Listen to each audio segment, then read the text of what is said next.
prayer according to his will is contrary to the heathen's view of prayer and sacrifice.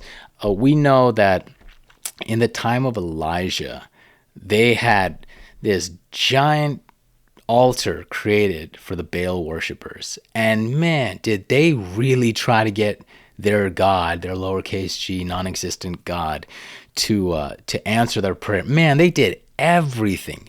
They beat themselves. They didn't like punch each other in the face. They did this to themselves. I don't know.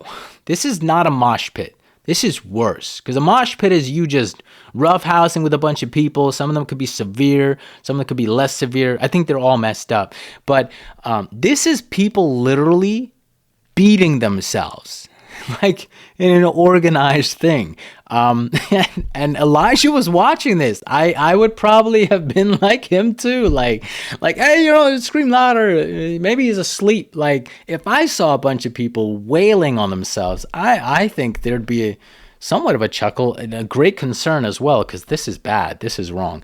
But their view was that if they beat themselves, worse, and if they harm themselves in a greater way, that will like evoke a response out of their deity. And it's like all of this had to happen in order for God to respond, which is terrifying if you view it that way, because then you have to perform some crazy sacrifices, some ridiculous levels of perfection and holiness in order for God to actually condescend to you. As if it's not that God really condescends to you, it's more like you've actually reached him. That's not how anything works. God condescends willingly to us.